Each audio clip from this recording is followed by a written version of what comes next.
Good morning, everyone, and welcome to Brookings. I'm Mike O'Hanlon with the Foreign Policy Program, and my colleague Bob Kagan and I have a special treat today to welcome Amy Chua, the famous Tiger Mom, but more importantly for today's discussion, although it's not irrelevant to her previous writings, the author of Political Tribes.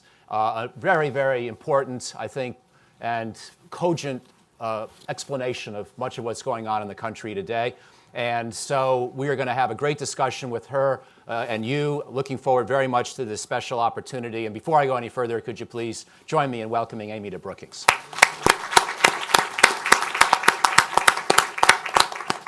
So I wanted to begin by really just giving Amy the floor to tell us a little bit about the big themes of the book. I'm sure a lot of you are familiar with the book. It's gotten a very nice book launch so far, including with J.D. Vance, her former student. This is also, by the way, the woman who helped persuade J.D. Vance to write Hillbilly Elegy, because he had written some of the raw material for it in a course that she taught at Yale.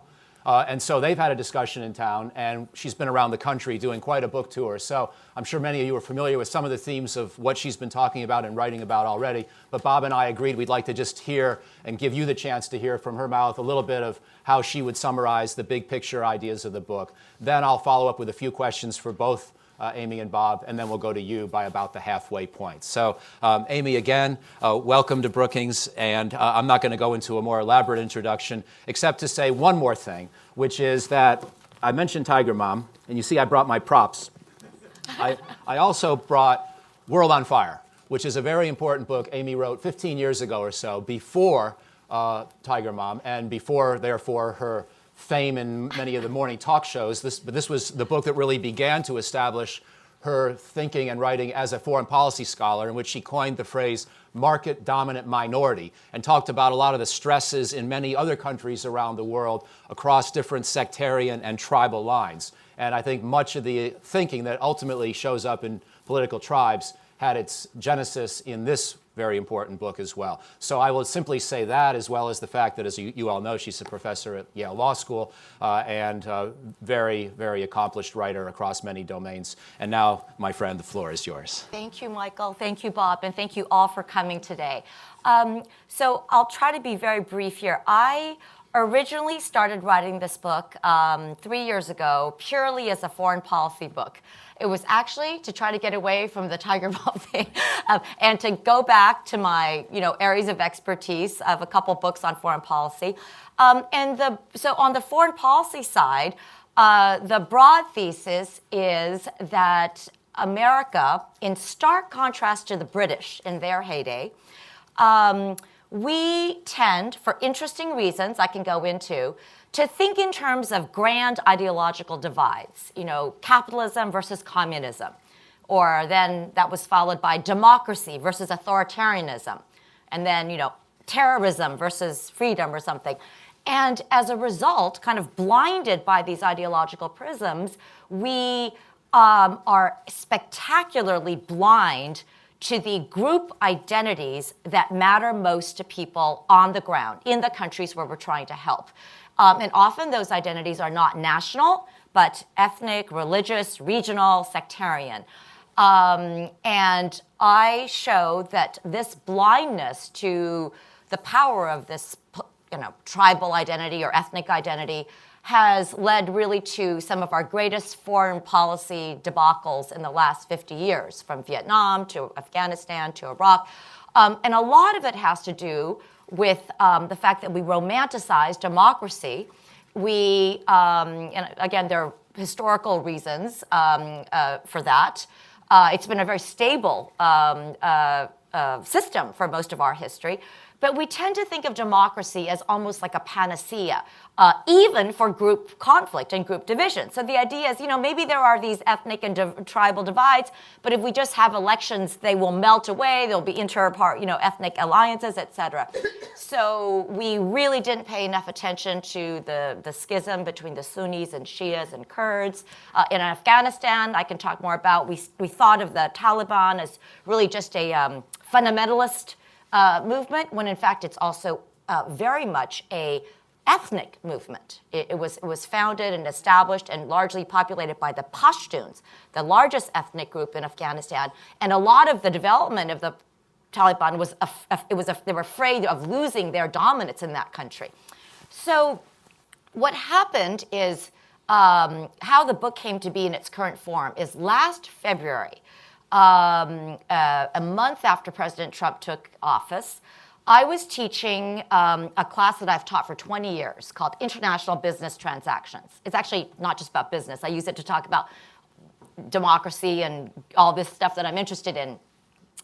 And I was making a point that I've made for 20 years, citing World on Fire, saying, talking about how because developing countries have political and social dynamics that are so different from our own, we always mess up our foreign policy. We just don't understand those other developing countries. So I'm reading a passage from World on Fire saying in developing countries, under certain conditions, populist leaders with no political experience can sweep to power to the horror of the establishment, tapping into deep social resentments and racially tinged anxiety.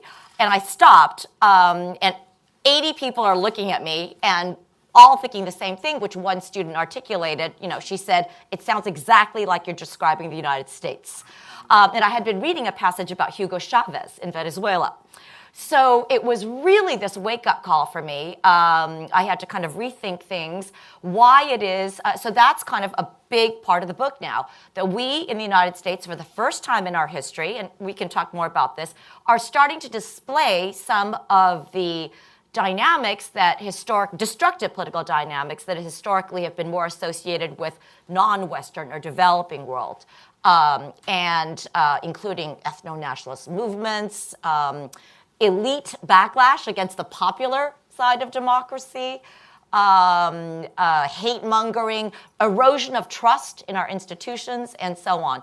And I can explain a little bit later. The book kind of explores why we are starting to see these. And I also think, and this is the last thing I'll say, that starting to see, for me, I think we're also confused. How do we get to this place?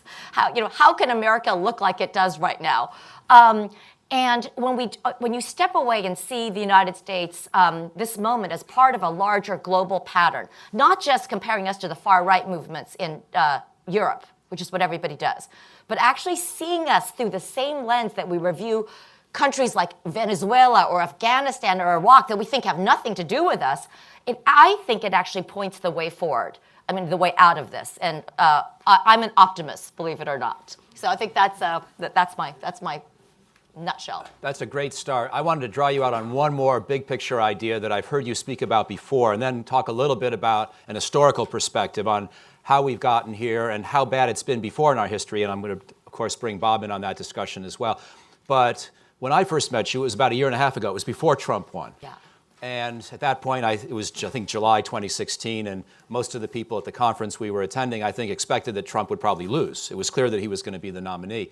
But you were already worried about some trends in the United States, and you write about them in the book, and you saw some of them at Yale. And some of them were about elite attitudes towards the middle America part of the country. I wonder if you could say a word more about that.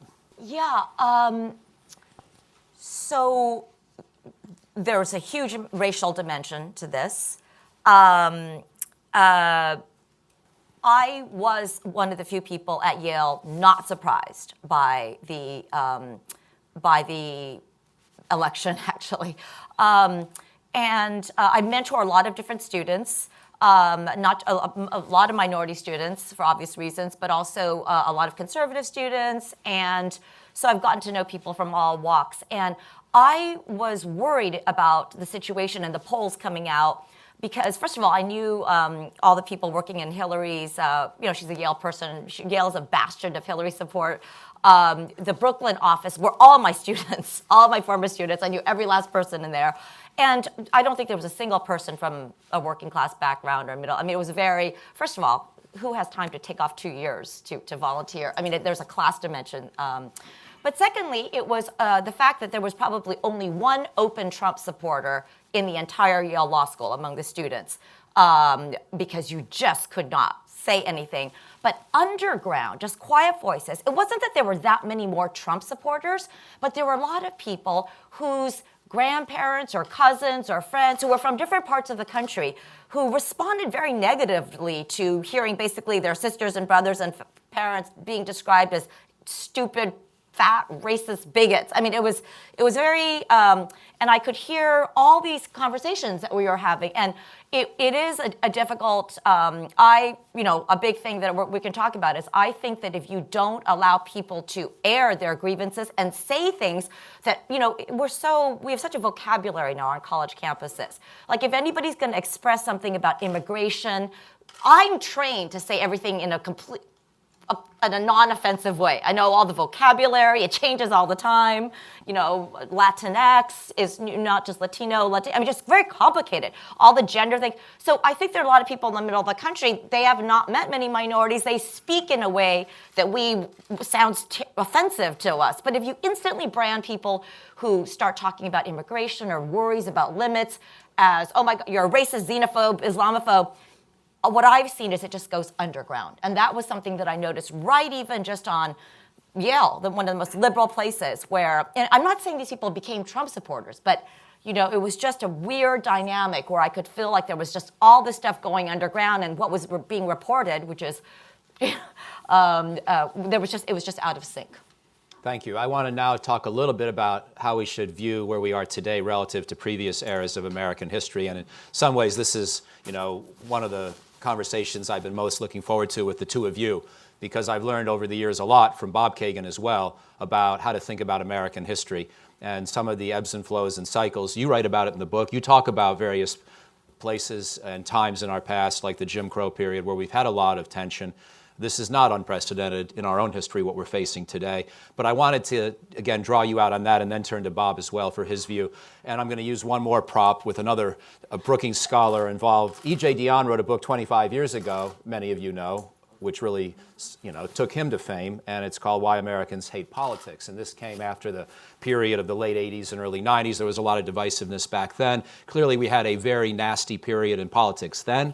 Clearly, we had an extremely nasty period in politics in the McCarthy era, in the Vietnam era, and Bob can talk about, and you can talk about other periods before that. So to simplify and put it as a question, how bad is today compared to the other troublesome political crises in our past? Great. So yes, a lot of what we're seeing here, we've always had nativist movements with every wave of immigration, but I'm going to I think that we are at an unprecedented moment with some unprecedented challenges. We've seen echoes of them, and this is for two reasons. First of all, because so America, part of the reason we've always romanticized democracy and felt that it went together very well with markets is because we've always been a country that is, for 200 years, economically, politically, and culturally dominated by a white majority. Obviously, with white a moving target, there are certain groups that are considered white today that were not before, but that was the basic dynamic. So when you have such an overwhelmingly big majority that dominates everything, it feels very politically stable. And it's not that there's no tribalism and all this terrible group identity and identity, going on. It's just that there's one dominant tribe sort of speaking and projecting, and all these other groups are silent. What I say in the book is when you have a very dominant majority, all kinds of terrible things can happen, oppression, slavery, but people can also afford to be more generous. What's happened today is with the massive demographic change that we have been undergoing, with whites on the verge of becoming a minority around 2044 is what the predictions usually say. Whites are no longer going to be a majority at the national level in this country. As a result of that, and it may not feel this way to people in this room, we are at this weird situation where every group in America today feels threatened. Not just African Americans and minorities, whites feel threatened. There are a couple of fascinating statistics that I quote that I had to go double check because I just couldn't believe they were true. But they're Pew, they're 67% of white working class Americans feel that they are the subject of more discrimination and persecution than minorities. 67% of the white working class, and more than half of whites in general in this country feel that way. Asians and Latinos feel threatened. Not just Muslims and Jews feel threatened, Christians feel threatened now. You can really see that in the political rhetoric right now. With Donald Trump in the office, women definitely feel threatened.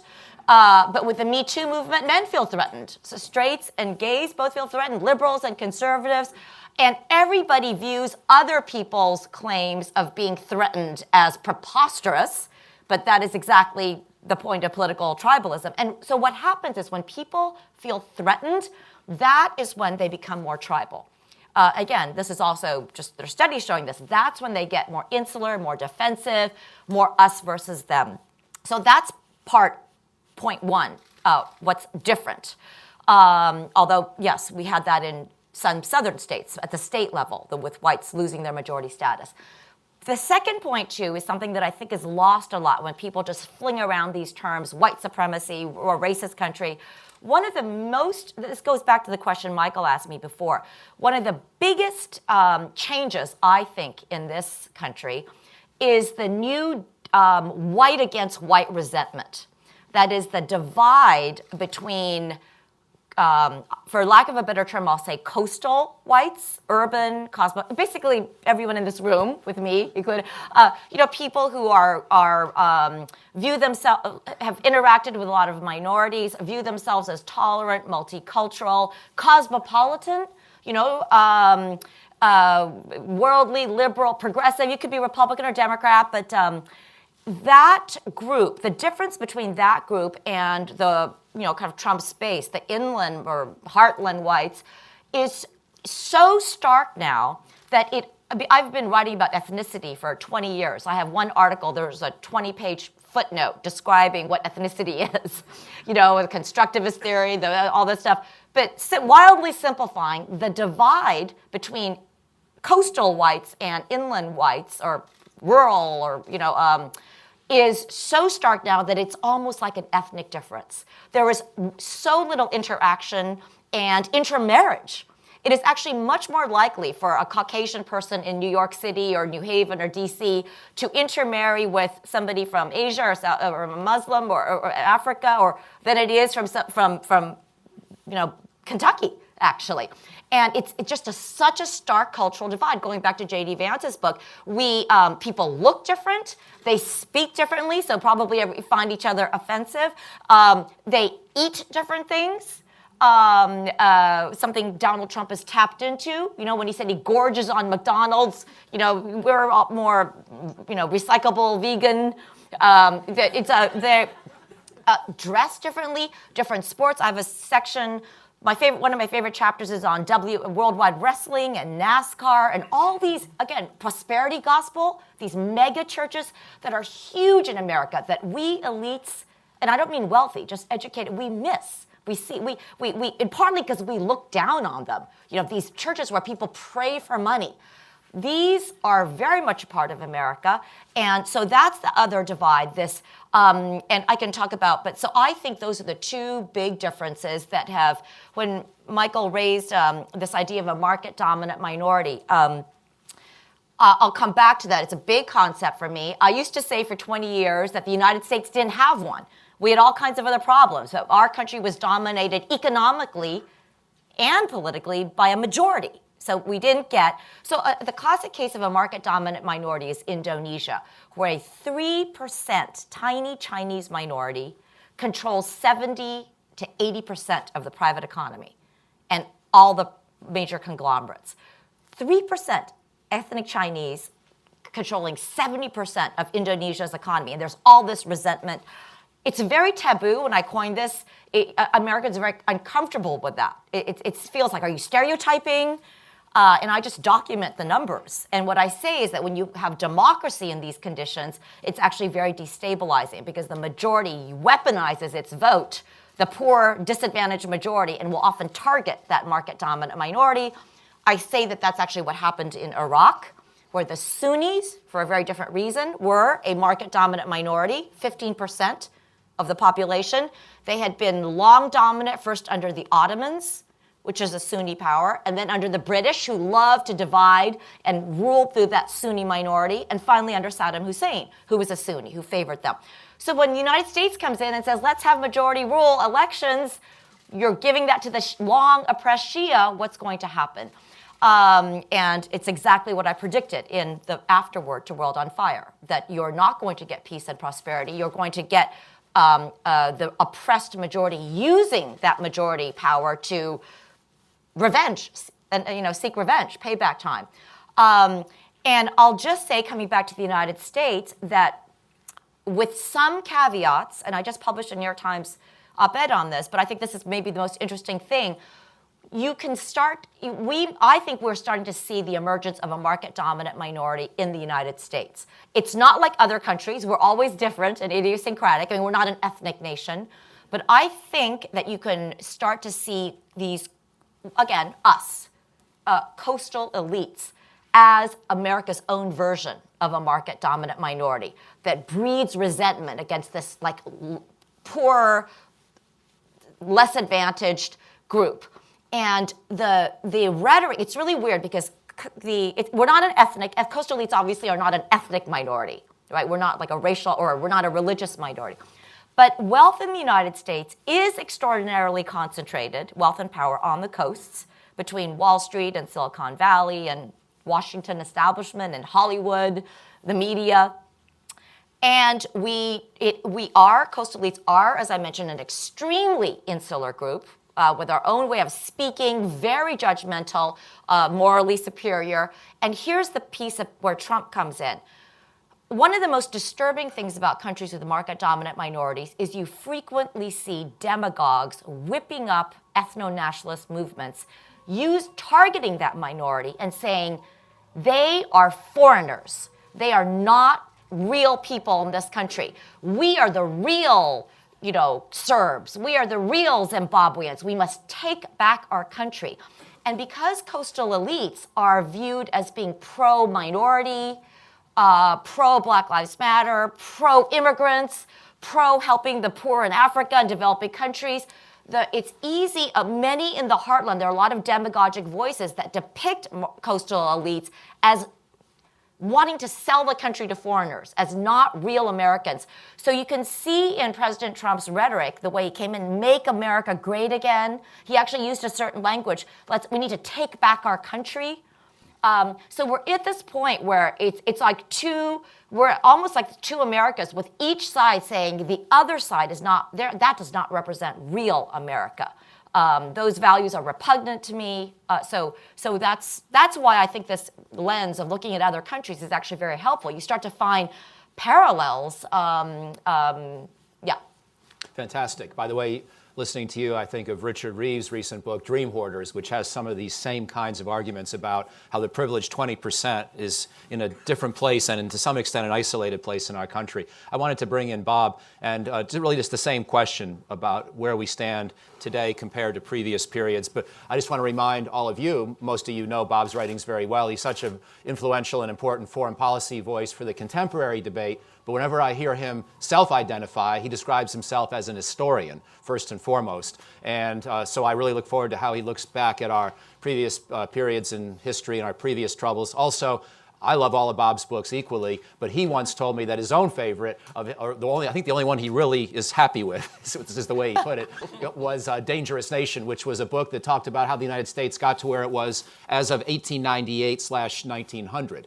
And how a lot of the antecedents of what we've become in the superpower and the post-Cold War era could be found even back then. So I really look forward, Bob, to how you're going to describe today versus the past. Well, thanks, Mike. I appreciate it. And it's a pleasure to be on the panel here with Amy, who I've admired for a long time. And the book is great, and I recommend you all go out and buy it immediately.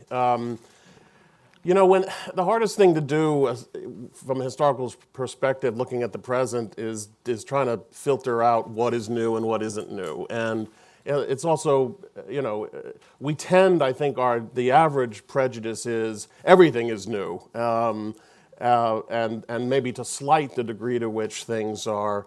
So it's a tough balance, and I'm not claiming. But let me just make a devil's advocate case that things aren't really that new. this idea that the Eastern elites are running the country and can't be trusted, that goes back to the beginning. The sense that the elites, you think about Boston Brahmin, the New York, commercial community. The Eastern newspapers were dominant, and this was much resented by people in the Midwest.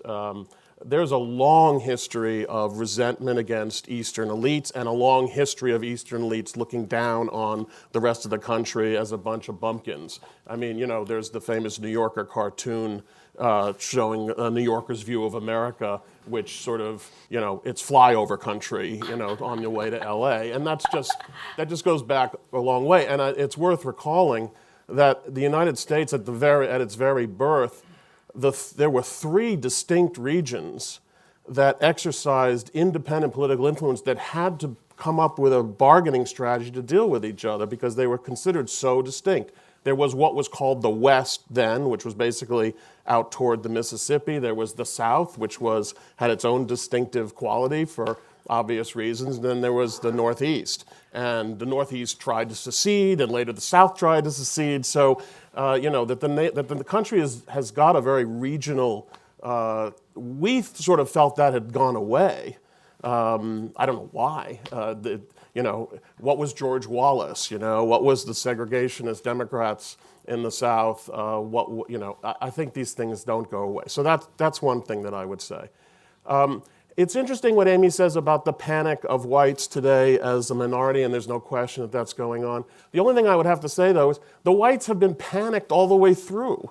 I mean, Jim Crow is a panicky response. The incredible explosion of the Klan in 1920, which was, its second round, which far exceeded its strength even in the Jim Crow era or in the post-Civil War era, that was a panicky response to the perception that African Americans were, moving up and joining people who didn't want them around. And so that was also a response to Catholicism, et cetera. So I don't think we shouldn't assume that the whites they may have been comfortable like for the first 30 or 40 years of the country. I'm not sure they were ever comfortable again.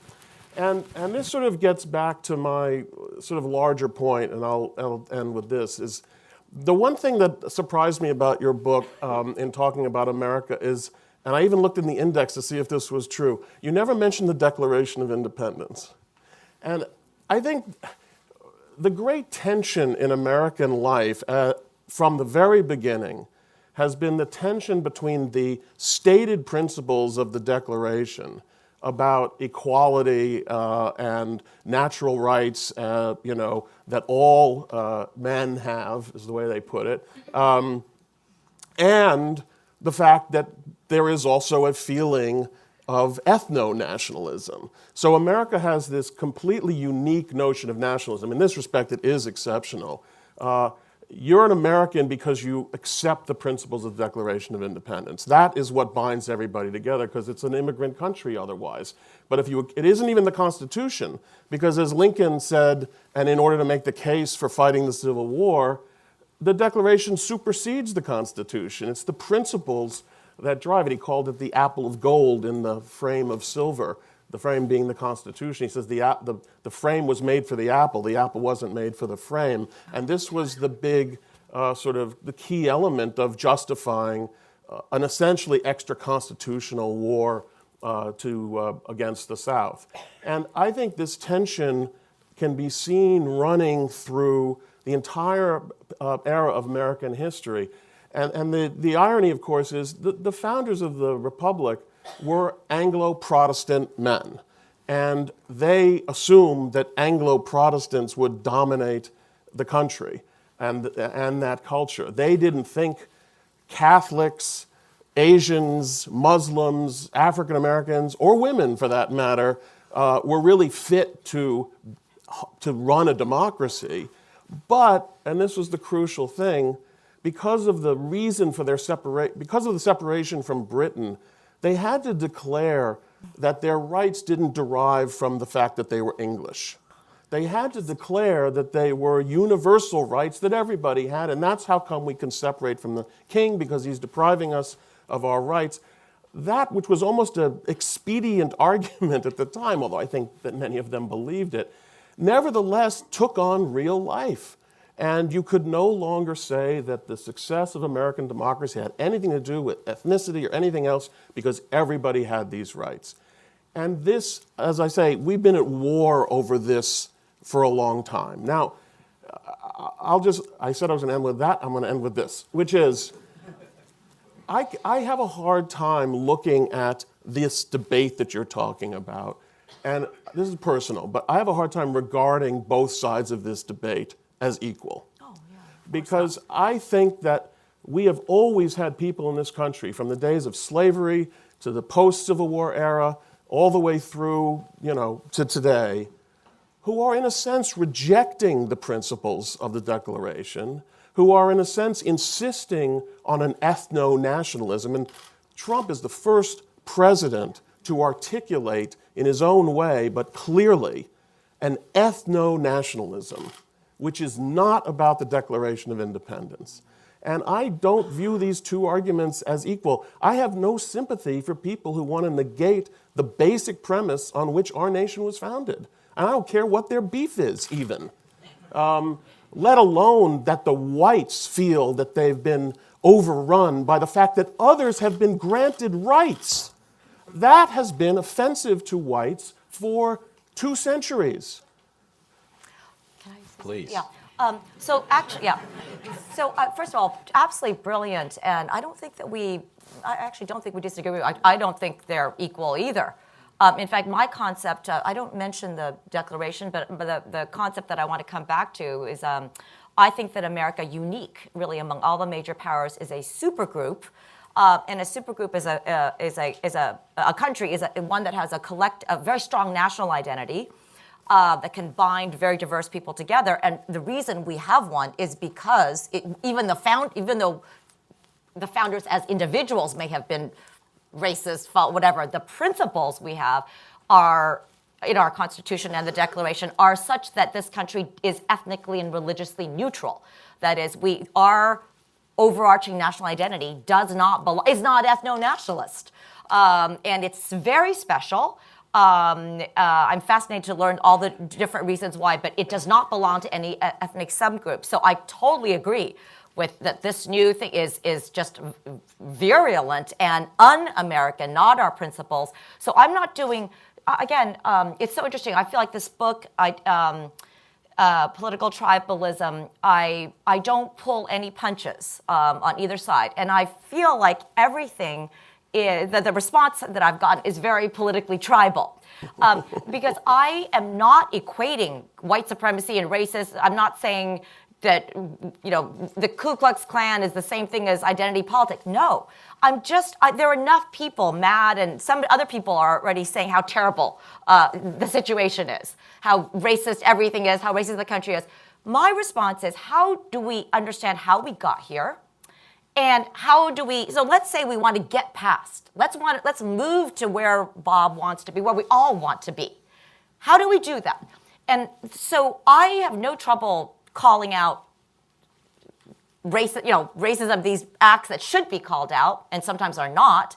But when you are talking about, let's talk about the people who voted, the 60 million people who voted on the other side. I guess maybe this is where we do differ. I think 60 million people is a lot of people. It's half the country. And it's true that many, many, many millions of them may have voted for the worst reasons. But because I've studied ethnic hatred and discrimination and stereotyping for all my academic career, I see it as it's almost the definition of a prejudice and a stereotype to ascribe characteristics and a set of traits to a large body of people that you've never interacted with or seen. So as soon as the unit starts to get better, maybe you could say that whole school is racist and bigoted. Okay, I mean, I still think you're going to miss something, or that whole town is. But once we're at 60 million, so that's my book comes at things, and I notice that a lot of the books are on one side or the other. Like our social media is in the grip of political tribalism. Books are either so anti-tribal, whatever, or else they're the Ann Coulter, and it's just. So I didn't want to do that. My lens is different. So I don't think I have any disagreement with Bob. Like I'm not equalizing or making any equivalence. But if you ask the question differently, which is, how did we get to this horrible moment we are with, and how do we have the next election come out maybe bet in a different way? What is the best strategy for that? And is that just to say, you know what, everybody on the other who voted that the other way is an ignorant bigot? Is that going to? I mean, I've heard that. Let's just whip up the base, whatever. But and again, I think once we kind of look through these different lenses, like Venezuela, we're also mad. Some of the fun studies in the book are about how when we connect with the group, human beings, we see everything through the lens of that group. And and sometimes we're just right. Sometimes it's facts, and sometimes it's not like when you see things through the lens of your group that every group is right in its own way. No. But we do tend to cling and want to defend. Just think of your sports team, your favorite sports team. You don't care what the umpire says. The New England Patriots don't care what anybody says about their quarterback. But we also derive actual pleasure from sticking it to the other side. Little neurological lights go off, and so I think we're in this moment right now where there is so much anger, justifiably, especially among my minority students, women, just outraged that it's interesting to figure out how to move forward. So I think that the book is just written from a different posture. And what I was going to say was, when you move away from your tribal anger or your party anger, and look at Venezuela, which I'll come back to later, that was a big oil-producing state. It was, before 1998, I mean, we had a lot of problems, huge inequality. It is a starvation state now. It is, and that was a battle between a very sophisticated market-dominant minority and a distant, very frustrated majority, and it was a fight to the death. It was where the two sides, the pro-Chavez and the anti, just like, I despise the other side. I have no interest in talking to them. And it was a fight to the death. And so I think, again, if you pull back and kind of look at this America through a bigger lens, I want to show that the stakes are very high. Let's say I agree with everything Bob said, which I think I do. I mean, just on feelings. So what? Should we just cut the country in half? I mean, should we just have two republics? Or, I mean, how do we keep the America that we have? Like, what's the step forward? So I want to follow up with Bob, if I could, and you may want to respond also to Amy. But I know that, here's a sneak preview. I'm not going to say a lot of your forthcoming book, The Jungle Grows Back, which is not going to be out for a few months. I don't want to get you too fired up about Bob's next book. No point selling you a book that you're going to forget by the time it comes out. The title is unforgettable. But I have read it in draft already. And I know that, Bob, you are worried about where we are. And actually, anybody in this room who's been reading you knows that you're worried about where America is at this stage in its democracy. And it's more than just Donald Trump that worries you. So I wondered if you could now be sort of devil's advocate of your own argument and explain why I think it's fair to say you are fairly worried yourself about the state of our country at this juncture. Well, I'm worried because I think we're behaving the way we have in the past. I mean, it's not that I think we've necessarily embarked on a new type of behavior. I think it's that a lot of people, our only historical frame. I mean, Amy's right. We need to have a wide frame. We also need to have a long frame, and our historical memory. Well, for most people today, our historical memory goes back to about, I don't know, Bill Clinton, but. For those of you in this audience, you probably remember the Cold War too. But that's what our historical memory. That wasn't a crack like the way you're taking. I remember the Cold War. But America has a long history, and there's a long history that preceded the Cold War. And what I see is a country looking a lot more. Obviously there are major differences about what's going on, but a lot more like the country of the 20s and 30s, which was at a time before we were felt threatened by, totalitarianism of a fascist variety or totalitarianism of a communist. And we really thought, the rest of the world could basically go to hell and we'll be fine. And I think we are in much more of that mood, and that's my big concern. But, we're also, I think, returning to a certain kind of, we just forget, as Amy's pointed out, there is this long history of unattractiveness, let's say, of Americans that we tend to paper over because it all worked out. But the fact is, this kind of seething cauldron of anger, including among ethnic and racial groups, is part of American history, and we shouldn't forget about it. So the one thing I want to, in responding to Amy and in general, so for instance, the 1920 election looks to me a lot like this election. What you had was certainly a rejection of internationalism. You had a rejection of progressivism. The progressives had been dominant basically since Roosevelt. So for almost 20 years, you'd had a lot of progressive legislation, a lot of changes were occurring. There were also a lot of cultural changes. Again, you had African Americans, moving north in greater and greater numbers. You had scientific revolutions which were challenging people's, sense. It was challenging Christianity. If you want to talk about Christians being in a panic, they were in a panic at the time of the Scopes trial, right? And so the 1920 election, and there was also, you really had peaked sort of after a very long period of unrestricted immigration. You really had a reaction against all that immigration. And the 1920 election was, in many respects, a backlash against all this sort of progressive modern world.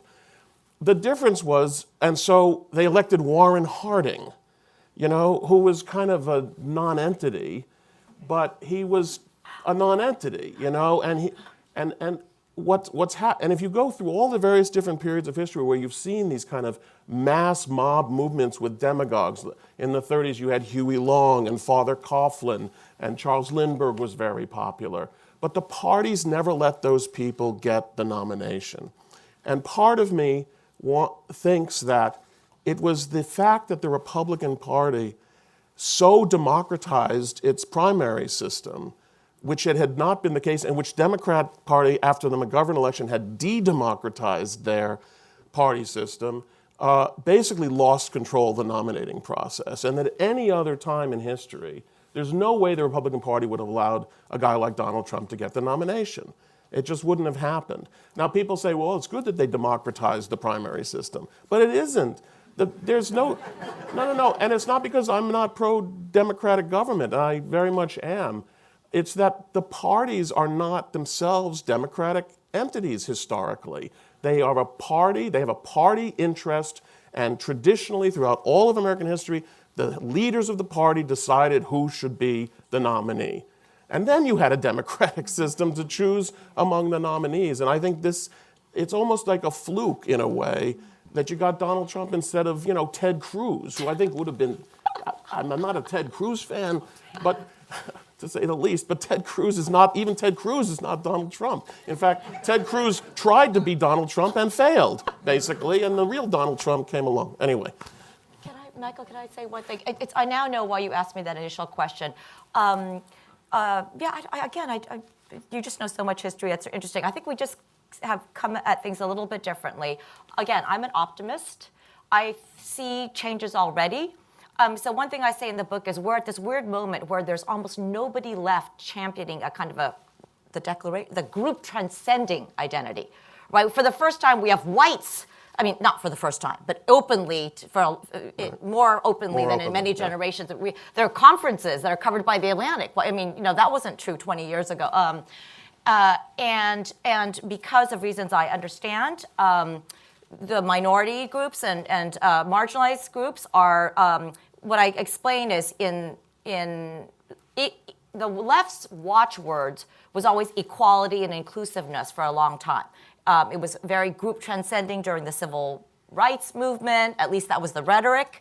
But what happened, and I run through this history, is starting in the around of the Reagan era, a lot of progressives noticed that this group blind rhetoric, universalist rhetoric, was actually being used by conservatives to block affirmative action, to block any kinds of policies to correct racial inequities. So starting in the late 80s and 90s, there emerged on the left what we now call identity politics, even though it's actually been around for a long time. But it's where the left it's group conscious. And on college campuses today, group blindness is the ultimate sin among progressives. You will instantly be labeled a racist if you are trying to be, proposing any kind of a group blindness. And I understand why. It's like you are erasing, it's Black Lives Matter. We're not saying only Black Lives Matter, but you are trying to erase and not let, you're just trying to cover up the very particularized oppression experiences of these different groups. And with intersectionality, the idea is that a Latino woman's experience of is very different from an Asian woman's, is very different from a white woman's. I mean, so it's very group conscious. And you're seeing this from both the right and the left. And the optimist in me, I think there were a lot of mistakes. I worked with very closely with one progressive student who, I think we were talking about the trailer park. It's a particularly something I really like in the epilogue. I quote a student whose father is actually undocumented. He's from Mexico, Mexican-American, lived in a trailer park, super poor, absolutely brilliant, as progressive as you could possibly be. And what he said is, I think we made a lot of mistakes on the left. He said, we cried wolf too many times, so that when the real wolf, Donald Trump, came along, nobody noticed. And what he talked about specifically is a Mexican American. He's like, so what? This whole, for him, the cultural appropriation thing. So what if they're wearing a sombrero in the restaurant? I mean, obviously some things are terrible. They're just terrible things. But let's just say a well-intentioned restaurant is serving inauthentic nachos. That's racist. If that's racist, or if everything is racist and sexist, then nothing is. So, and I saw in the special elections, if you saw, I don't know how to pronounce her name, the transgender woman who won in Virginia, I think Danica Rem is her name. I remember after the election, the social media, the news, what do you think about Bob, the candidate who opposed you, who was so horrible with the transgender bathrooms? And she was such a class act. I mean, she just insisted on talking about parking, traffic patterns, like for the things that people cared about. And she said, Bob is now my constituent, and I don't attack my constituents. I serve my constituents. And so I feel like there were a lot of mistakes, and I'm not equalizing. Again, this is not to say— I wasn't even aiming that at you, Amy. I'm defensive because I've had this moral equivalency thing, because again, people are so upset. And for me, it's like, how did we get here, and how bad is it? Can we get out? And I think if you look at Bob's lens, it feels a little bit more pessimistic, because it's like, there's bad America, good America, we're just going to have to cycle through. I feel that America has extremely high learning curve, that there's a lot of adjustment going on, so anyway, that's kind of where this political correctness and different identity politics comes back in, and how it, I think, is a possible source of optimism, because I think people are rethinking what is the right way to project a message. And by the way, on the left, I think, for a different topic, but it's also in this book, I think that the progressives have made a mistake ceding too much of the American dream to the right. Progressives on college campuses, it's extremely important for us to expose the American dream as a sham. And this is right. Like, you know what? We keep saying we actually have less upward mobility here than most European countries. For most of our history, huge blocks of the country could not vote, could not even be considered human beings. The American dream has not really. We have structural racism. So we need to have massive redistribution and institutional reform. As I say, a lot of struggling ordinary Americans of all races actually don't want to hear that. They love the American dream. They hunger after it. That's why if you look at popular culture, they're watching The Voice, The Apprentice, Desperate Housewives, Keeping Up with the Kardashians, Shark Tank. Shark Tank is so important. People want. So I think there's a lot to be learned, and which is why I spent some time in the book saying that we talk about inequality in a way, but I think we miss it. We miss the groups that matter most to people on the ground. Most of us elites don't know anything about them. We don't know anything about these prosperity churches, which actually were a huge source of support for Trump. We don't know anything about the cult of Santa Muerte is huge in this country, like 12 million, and it's described as a fringe. But a lot of those people, they have a political role, So we don't really understand the lower classes very well, and we just project sometimes a kind of elitist. Here's our agenda. A socialism and the Bernie platform is much more popular among highly educated students. It's not a lot of working class Americans love capitalism. They don't. What I say a line in my book is, being anti-establishment in America is not the same as being anti-wealth. Populist movements throughout most history in Latin America, other countries, populist movements have historically been more left-wing. Our populist movement, they voted in a billionaire. And I think you can start to understand there's something unique about America that to me, once you put through this lens, I don't know, it makes sense of it. Fantastic. I think we should go to all of you. I've got a foreign policy question, but I'm going to suppress it for now and maybe come back to it later. By the way, it's just so you know, it's a thought experiment on what we should have done in Iraq, any ideas that might have alleviated some of these concerns. But we'll come back to that. Let's start here. Take maybe two at a time to start, and please wait for a microphone and identify yourself before you pose your question. So we'll take these two in the front row. Thanks. I'm Peggy Orchowski. I'm the congressional correspondent for the Hispanic Outlook. I've written 2 books on immigration, and I really agree with you about the 1920s. When you look at the 1920 Immigration Act, how it changed in the 60s, that we got what we have, and now we're going back to a more restricted idea of immigration. It really fits that. But in that context, I want to ask you about citizenship and the challenge to the whole idea of a sovereign nation state. I think that lies behind a lot of this, that you say you can't look at a big group, and in the past, being an American was the thing that resolved that identity politics. The Americans going to war, the Americans, embracing civil rights. And it does, if being an American, being a citizen, which is different, having citizenship has different rights than an immigrant has. If you can't even talk about American citizenship, that to me is the main way you're going to solve this, that kind of unity. Thank you. And one over here, please. Yes, thank you. This discussion, I think, is fast. Could you identify yourself? Oh, yes. Sorry. I'm Ted Bender. I think of the conversation here linking up with a recent book by Robert Reif called The Common Good, where he articulates principles of democracy as promoting the common good. And he's a terrific speaker, as well as the people up here. He described an anecdote where at the airport, somebody recognized him as a public figure and just walked up and said, "What do we do now?"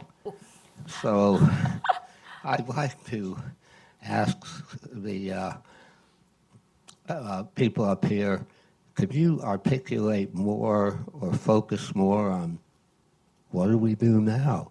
And this dovetails into this comment about citizenship. Great. Thank you. Amy, you want to start? So I don't think I quite may not fully understand the question about citizenship, but I'm just going to tie it to immigration, which is I think this is a very, very difficult issue. I'd be curious to know what Bob thinks. Yes, I remember the 1920s and this, and some people think that we actually need to go back to have assimilation occur. I'm not going to answer. What I want to say is that I am the daughter of 2 immigrants. I'm a huge fan of immigration. My second book, Day of Empire, was all about how immigration has been our lifeblood and what vaulted us to being a great power. So I'm a huge immigration fan. But I will say that if you look at some of these studies I cite, something very interesting has happened to views about immigration in this country. These are all new. It used to be much more of an overlap between Republicans and Democrats. If you had a Venn diagram, a lot of people kind of in the middle, not sure. Right now, the views among Republicans and Democrats are so extreme now. And it's not just that they're separate from each other. The left is way more left on immigration. I don't know if it's quite open border, but it's much more, it's just much more open to the idea of immigration and not strong on restrictions. And then the right is way crazy, shut down. I mean, it's just much more polarized. So I don't know what's going to happen, Bob. You got this, you're right about these trends, but you're right about the 1920s and the act and everything, but we do have changing demographics now with much more political power among minorities and non-whites. I'm curious to know, I think a lot of minorities who hate the disease of whiteness have told me, I've actually taught what next, and like we need to get as many immigrants as possible to root out the disease of whiteness in this country. Okay, that is this is how virulent the language is becoming on all sides, and I'm not in that camp, because we have nothing. So two things, and I'll turn to. I think, first of all, having said that I'm a huge immigration fan, that, again, I think we made mistakes. I think we need to be able to talk about this. Immigration is a very difficult issue. I don't think we're having any conversation at all, actually. I think it's more of a gotcha. We're just name throwing. As soon as anybody starts to say anything like, but if you reveal yourself as a conservative, you say, but should the immigrants all come from this country? What kind of rules should there be? What about illegal?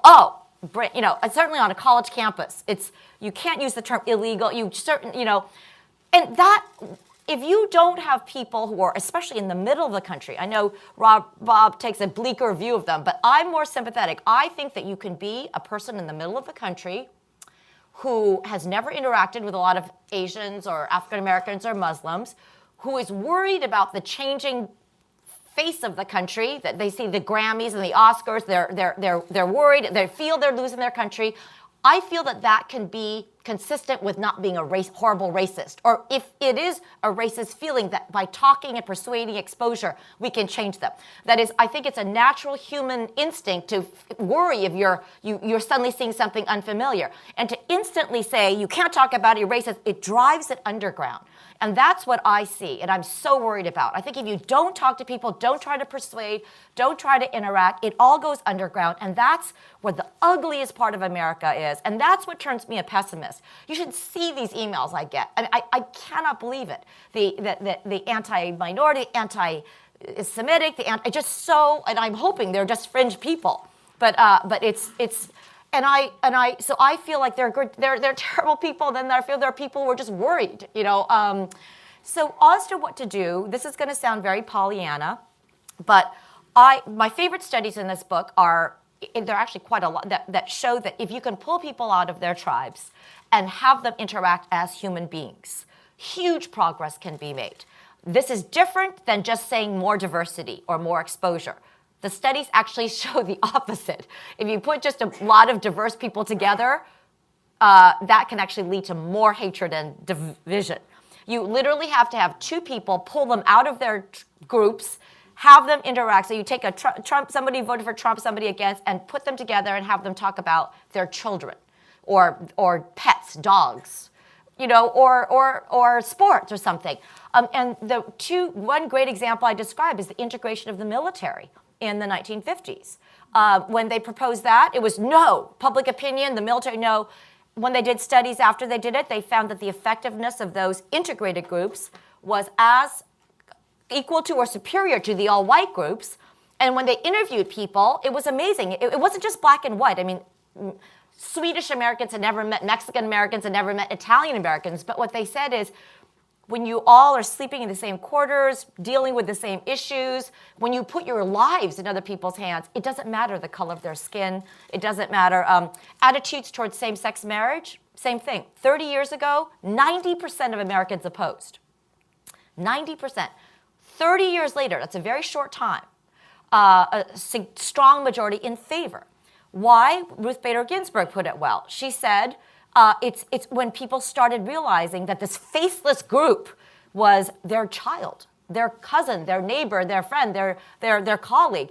And once you humanize it, people actually become, enormous progress can be made. So I wrote this op-ed, the Washington Post thing, I heard about this Better Angels thing, which is trying to bring people together. I have this huge student group that it's students. They're Generation Z. I don't know which. They are, you guys all messed it up, but our generation wants to reach across the divide. We have a bipartisan thing. So I feel, I know it sounds like not a very good, usually we like policy proposal from but I think we need to have a collective will to want to do it. I always liken this to every one of us has been in a fight with a significant other or a child or a friend, and you say, I'm really trying, but deep in your heart that you're still just furious.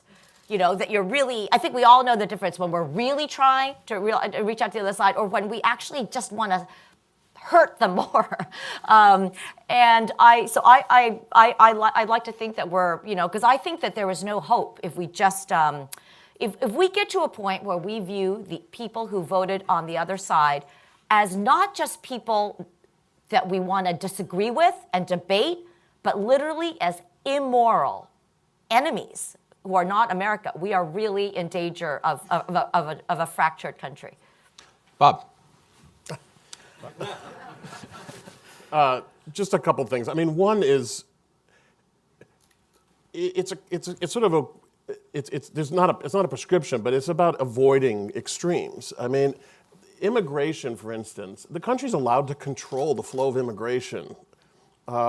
You can be more open to immigration or less open to immigration, but ultimately immigration policy is the consequence of a debate between people who are more open and less open. So I don't like this idea that you're not allowed to say anybody's an illegal immigrant. I also don't like the idea that we're going to go back to the 20s and have everybody come from Norway. And if they're not an insult, I love Norwegians, and I'm not saying I don't want more of them. But one little anecdote. The immigration legislation of 1924, which was the most draconian in our history, made one person very nervous, and that was Adolf Hitler, because he was worried that the United States would become the Aryan nation before Germany could become the leading Aryan nation. So he was very troubled by that.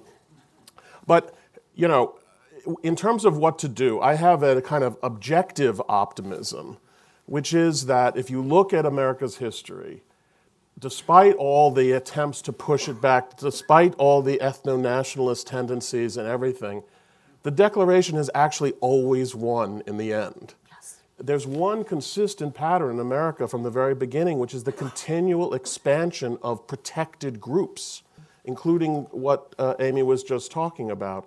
Once a group designates itself as needing protection, sometimes the court says no, but it's amazing how eventually, almost invariably, and to a point where now we have rights crossing over each other and clashing into each other, but that's the trend.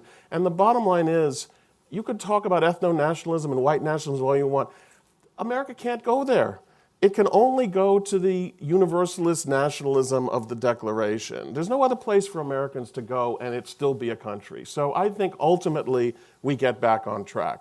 I don't know exactly how, but we have in the past. Sometimes it required a civil war. It's a minor problem. But in the case, though, I have to say, honestly, I would say the most important thing we need to do right now is to defeat Donald Trump. Because, and I'm not saying that, hold your applause. Because, America is a big clash of movements and ideas, etc. But it is also a political system in which the winner of the political battle sets a tone for the nation. I think it is clear that that even from the time when Trump got the nomination, people felt more willing and able to say what they really think after having felt that they were shut up all this time. And since he's been president, things have gotten worse. if you had a president who was trying to tamp down this stuff instead of every day trying to fuel it, I think we'd be moving at least back toward keeping these things under wraps, not under wraps, but under control. And I just want to say one thing. I like the idea of everybody should be able to express everything they feel, except that that's like a disaster. I mean, one of the good things about, I believe that political correctness has gone to some absurd extreme, especially on the campuses, but political correctness is a good thing also. I don't want people expressing their racism freely as a way of healing our problems. It's not going to heal it. You know, it's going to make things worse. You know, it's dangerous too. You know, before World War I, there were interesting polls taken about whether America should be neutral or not. In areas of high German-American concentration, there was very high support for neutrality, well beyond the German Americans. And a lot of that had to do with, they had German American neighbors, didn't want to offend them. You know, there was a lot of, we have to get along with these people. As soon as we got in the war, and people felt free to express what they really were thinking about German Americans, a lot of really ugly and violent things happened. So there is something to be said for telling people, keep it to yourself. I'm just going to add one point before we go to your next round of questions. You just heard a conservative say that defeating Donald Trump needs to be our top priority. I don't disagree with Bob necessarily, but I want you to hear a Democrat say that I think having a better vision for the economic future of the middle class should be our top priority. And I'm concerned that the political debate is actually not promoting bipartisan attention to that question, even though I think there was a bipartisan message in 2016 that that's what voters need. And I've got a few Sanders friends in the crowd, so forgive me for getting him wrong, but I heard a lot of a strong economic message from Sanders, which is part of why this 74-year-old socialist from Vermont could actually keep defeating Hillary Clinton in primaries even after she had wrapped up the Democratic nomination. The party voters didn't really want the de-democratization of the party to go to the point of, Hillary being anointed before she had actually had to deliver a strong economic message of her own. And we know that there are amazing statistics that back this argument up, and I won't go through them in any kind of great detail, but one by, that's been highlighted in the 1930s and 40s, if you were from a working class or middle class family, you had a 90% chance of ultimately living better than your parents. That's sort of one way to define the American dream. Today, that figure is less than 50%. And that's a stark change in our country. The direction in the basic well-being of people in different quintiles, the 60% and below, are just not doing that well. And it's not just about financial means. It's also about sense of purpose, sense of career longevity, sense of loyalty from your employer. There are a lot of things wrapped up in that. And I think that fuels some of the anti-immigrant resentment when people feel, rightly or wrongly, that some of the new arrivals are taking their jobs. So that would be my own personal answer. But let's get back to you. Let's go to the back part of the room this time. So we'll go all the way to the back and then, yes, please, the woman in the white blouse, and then we'll take one more. Yang No-yoon, Foundation for Empowerment. I was a former senior economist at the World Bank. I'm not an American. I have lived in this country more than 30 years, but as a Korean, as a foreigner. So my observation here, Amy, is that you are really lively, and not only Tiger Mom's popularity is just really exciting. And then I have two questions. Even though I have many questions, I will limit myself to questions. First, you said that America is not special. It is part of the other. This is a trend, world trend like Venezuela and other things. As a development economist, I understand why Venezuela was in that situation, all these things. I would rather think that, yes, this is not only special in America. This is a world trend in advanced countries, especially Europe and all democratic countries. Since 1945, 70 years, it has been very, very special thing. Now it is a sort of like, okay, which kind of a democracy we should have? There seems to be a struggle in every country. So I would rather strongly ask you to really think of America as part of the advanced countries, and the other countries actually should look after take after these countries. And then the second question is that... I'm just going to hold you to one, because we got to keep moving. But thank you. Let's take one more up front. I'll give it. Okay. Let's take one more up here. There was a hand about in the 10th row that I saw just a second ago. Take one more question before we come back to the panel. Okay, anybody? Okay, we'll come back up. So the gentleman here in about the fifth row, please. Behind you, and thank you. We'll take both of you, actually, and then we'll go back. Thank you. My name is Peter Gluck. I wanted to come back to Robert Kagan's point toward the end of his comments about the Republican Party would never have nominated Trump, but I think you could say the same thing about the Democratic Party. Bernie Sanders, I don't think ever ran as a Democrat. And would you agree that the sort of the history of that could go all the way back to the McGovern Commission reforms that allowed McGovern to be the nominee in 1972? We'll take this last question, and then we'll come back to the panel. My name is Michael Measy. I wonder whether, to some extent, Amy is setting up a straw person, I'll use that term, in regard to the 60 million people or so who voted for Trump. A lot of those votes, probably, 3/4 or more, are what Alan Abramowitz and his colleagues refer to as the result of negative partisanship. People are voting Republican because they're not going to, maybe they're called yellow dog Republicans in some ways. They'll vote for anybody who's a Republican. And maybe we're sort of talking too much about, we need to address the disenchanted working class, upset white male, but they're not, I don't think anybody's calling all of those people who voted for Trump, deplorables and so on and so forth. That's not what's happening. Okay, so Amy, over to you for whichever of those you'd like to address. Just very quickly, I think you're. I just take the point. I couldn't quite get the whole question about America being special, but I think I'll just accept that. I actually do think America is special. I'm just saying that we're starting to display some of these dynamics, and I understand why. Like it's a very, when you have a certain resented minority and a bunch of people who feel left out, that they're losing their country for racist reasons or whatever reasons, it's very common to see the rise of demagogues in these conditions. I'm going to use this opportunity to introduce the big concept in the book about, I do think America is special when I said supergroup, and I think this actually gets us out of this pointless fight about identity politics with everybody pointing fingers at the other side and then saying that we should stop it. I mean, my first words in the book are humans are tribal. You can't, some of these group identities that are now finally being expressed are incredibly important. They are the groups that were formerly suppressed. So you can't just get rid of identity politics. But I think that America is special because we are a supergroup. That is, it is actually very rare to have both a very strong overarching collective identity, and the second requirement of a supergroup is it has to be a country that allows individual subgroup identities to flourish. So that you can be, I'm Croatian American or Libyan American or Korean American, and very patriotic at the same time. So China is not a supergroup. China is incredibly powerful, but it's got the first requirement, but not the second. That is, it has a very strong national identity, top down, it's an ethnic nation, but it doesn't let groups like the Uyghurs and the Tibetans and all these, it suppresses those.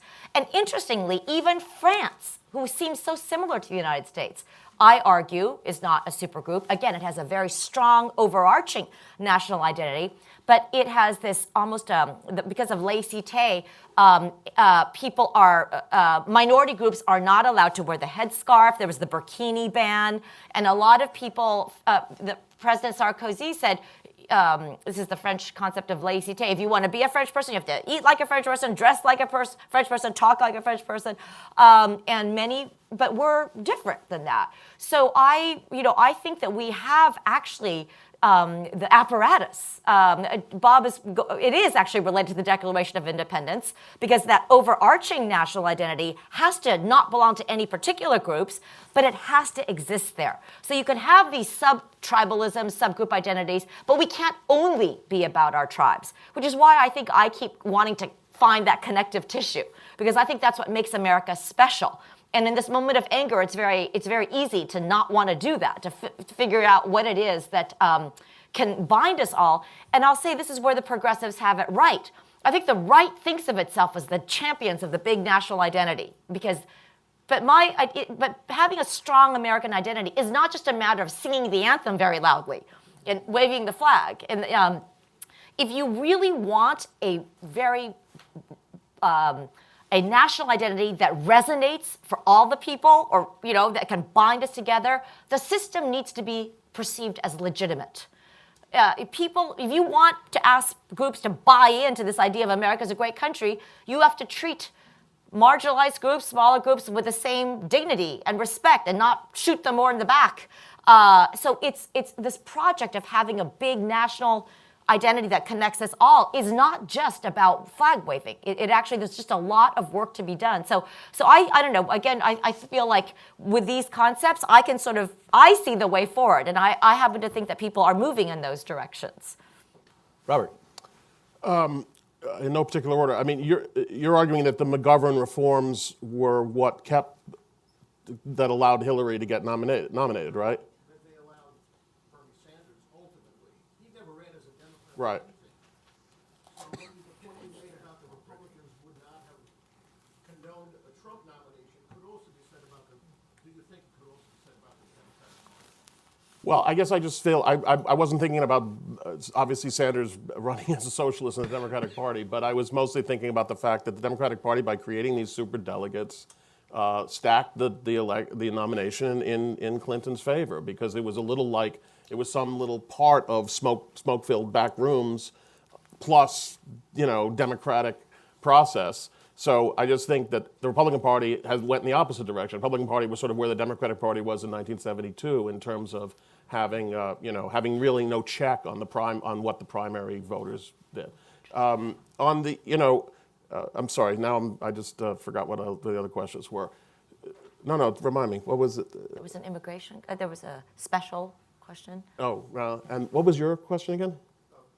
The 60 million are not all. Oh, right. I mean, the thing to say about the election. Sorry, I'm getting old. The thing about the election is that, first of all, 99% of Republicans voted Republicans, and 99% of Democrats voted Democrat. Now, some of us were surprised by that only because if you viewed, as I did, Donald Trump as being, there was no question to which the answer is Donald Trump, whether it's middle class or, and so that was my prejudice. And a lot of us in our East Coast snobbery, although Donald Trump is also from the East Coast, felt that this guy, whatever else you want to say, this guy should not be president. The interesting thing is 99% of Republican voters thought, why? What's the problem? And of course, as you say, they also said, and boy, between this, Hillary Clinton, et cetera, we're not voting for her, and he's fine.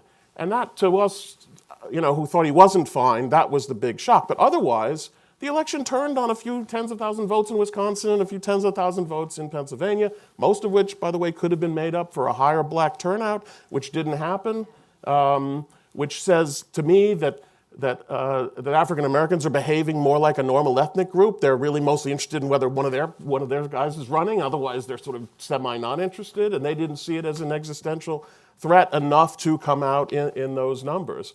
But I think, again, so then you have to decide, so what was it that swung that? And the only thing I would say is we just don't know, and I'm sure historians can be arguing this forever.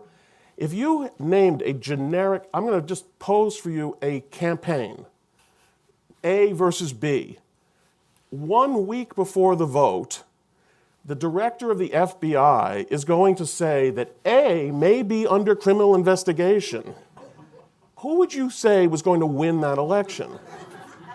So, who knows what this was all about? There were a lot of moving parts in this election. We have time for one more round. And so I think we'll go right here in the fourth row. Just take these two questions right next to each other here in the fourth row, and then we'll have to stop, I'm afraid. Wrap up. My name is Joan Neal, and I am with Network Lobby for Catholic Social Justice. And my question is, what is your definition of what an American is? Okay, and then John, next to you.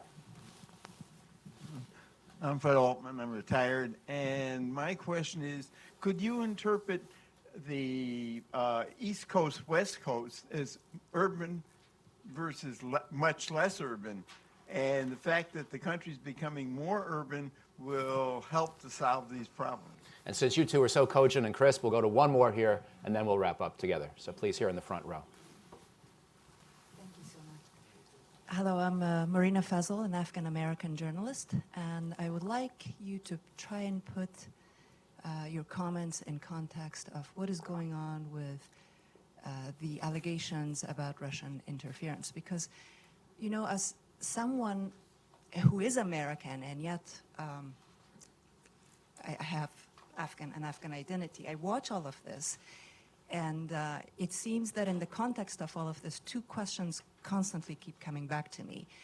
To talk about identity politics and put it in the context that you have put, and you're talking in your book, at the same time, it seems that the main question should be, is this democratic system credible and viable for the major population in the United States? And if you do have some of your adversaries trying to influence your internal politics, which would be totally natural, especially an adversary that you've had rivalry with for over 7 years, shouldn't there be more focus on reassuring the public, both domestically and globally as a democratic leader in the world, that your democracy is intact? And while all the different organs continue to talk about this, and we still wonder whether there's an interference in your internal politics, this unfolds, but is that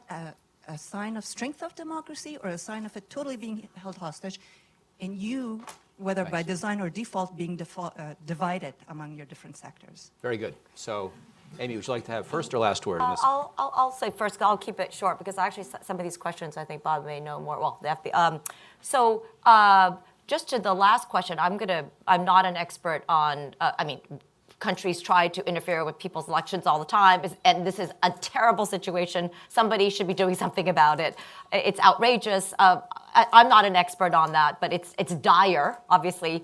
All I will say, though, is it goes back. Why is it effective? It's effective because we're tribal. Like the Russians took stuff that was already, they took stuff that's out there, right? They're tapping, it's not like they invented it.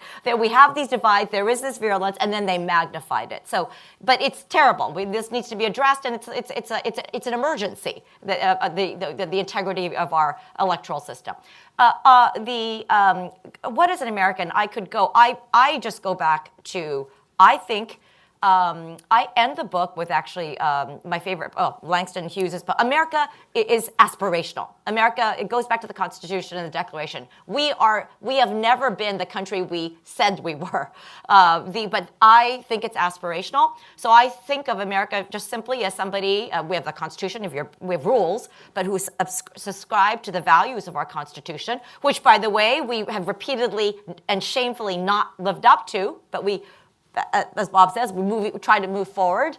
I also, embedded in that same fact, think that my book is very comparative. Most countries in the world are ethnic nations, or more ethnic nations. Like China is mostly filled with ethnic Chinese, speaking ethnic Chinese.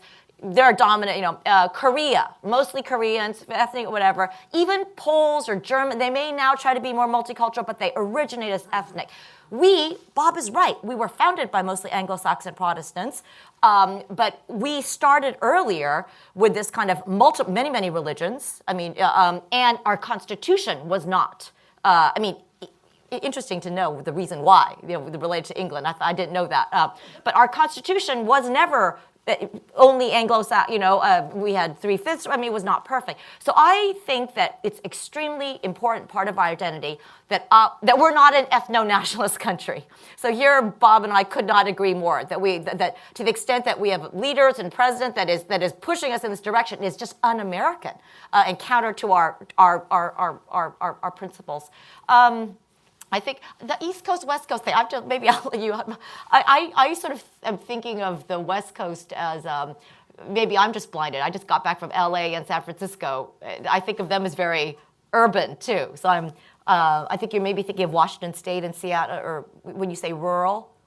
No. I was just saying, you could explain those effects by urbanization. If the Oh, I see. Most coasts are see. Yeah. very urban. Interesting. Country. There are some exceptions, Yeah. but mainly rural. Yeah. Yeah. Well, going back just to end, I'm with Michael.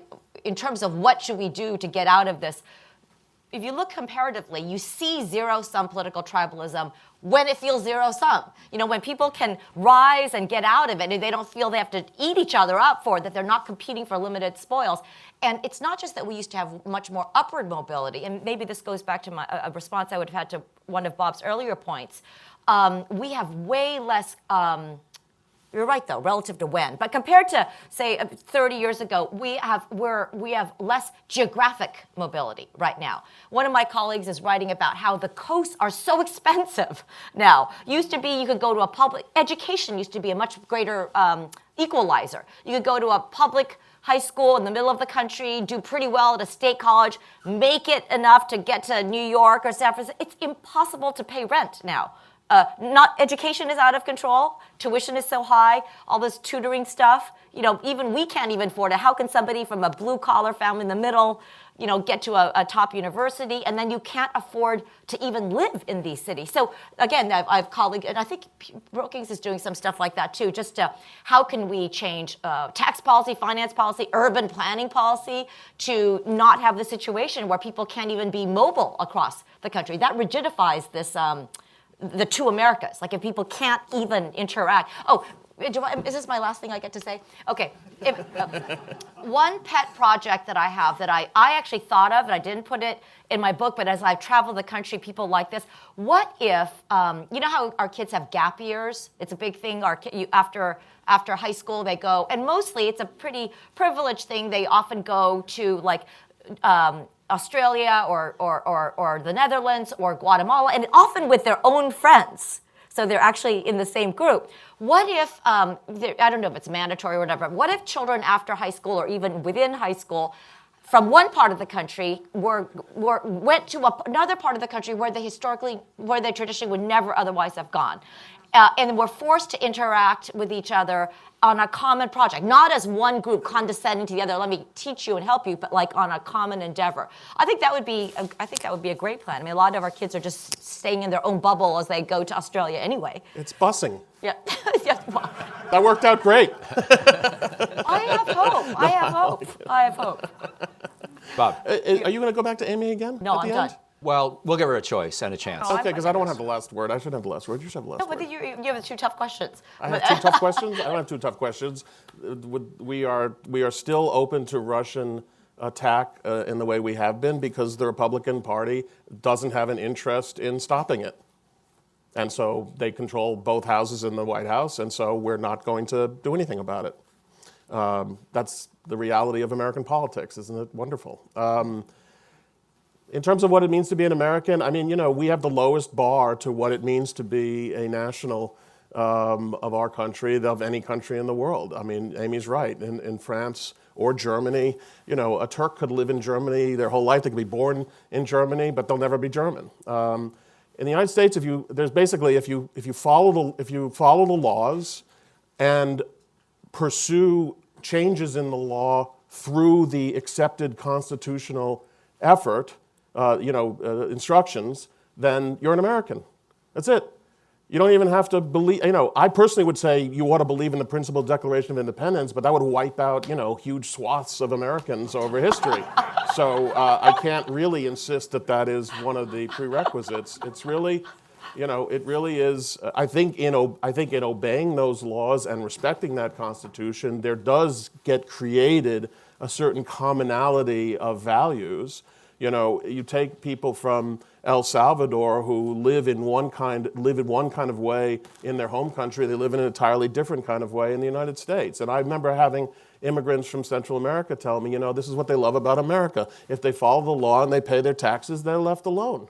I mean, that is the great gift. So. But this country has passed laws that have effectively eliminated the possibility of people who born here and claim American citizenship as their birthright from being fully American. So Right, and then we. don't accept that. No, but then we passed other laws which negated those laws. I mean, Amy's right. Obviously, I don't tell me about the flaws in the American system. It's just a question of, to be an American, all you have to do. I mean, look, we had a constitution that was written with slavery built into it, and well, we had to fight a war to deal with that. But but then we spent another 100 years fighting back against all the efforts to deprive African Americans of their rights. We're still not there, but we have been fighting, and mostly successfully through normal constitutional practices and elections. That's all you could say. I mean, all I'm really saying is you can't lead an armed revolution against the government. That's all. Other than that, it's free reign. That's what the American system provides. Doesn't mean you win, but it means that's the chance that you have. I'm gonna stop it there. I'm gonna wrap. Yeah. When one person says, I'm an American, Yeah. and another person says, I'm an American, there could very well be, and there are, huge differences in what they mean. Yeah. I want to that's say one last thing by way of advertisement for the book, which you can find just outside the door. Dave Petraeus and Stanley McChrystal both endorsed this book, which is quite interesting, given that Amy was critical of what we did in Iraq and Afghanistan. Now, this speaks to the character of Petraeus and McChrystal, who are open to constructive criticism. But also, I wanted to come back to this one last theme in closing, because when Amy showed me the book a couple months ago, I was mesmerized, and I said, the only criticism I have, I think you were a wee bit too harsh on the efforts in Iraq and Afghanistan. And what I meant by that was not that she was wrong, but that building a sense of Iraqi identity or Afghan identity is even harder than building on this sense of American traditional identity. And in a society that's been so fractured for so long, you've got to do multiple things simultaneously. You've got to have a leader who somehow rises above the fray. You've got to create systems of constitutional checks and balances on different institutions. You've got to create a legal system, perhaps out of nothing, that protects the individual. And you've got to have major political parties that are cross-sectarian in their basic orientation. You've got to do all those things. And if any one of them fails, the mission will probably fail. And so that's the only reason why I thought that, in fact, we didn't go into these missions quite as blind, or we learned pretty fast, but the task is so daunting, which is part of why I think she's ultimately correct about why this challenge needs to be remembered here as well, because human beings just don't innately behave in this way. And as much as this dialogue was very good that you just had, and as many flaws as we do have in our system, the notion of being an American is somehow a little bit stronger than in most countries around the world. We should let you make sure that you don't have one last thing to say, and then we'll wrap up, and thank you for being here. No, this was a wonderful discussion, and we can maybe have a smaller discussion with individual people. Thank you for coming. Thank you for doing this. Thank you, Amy.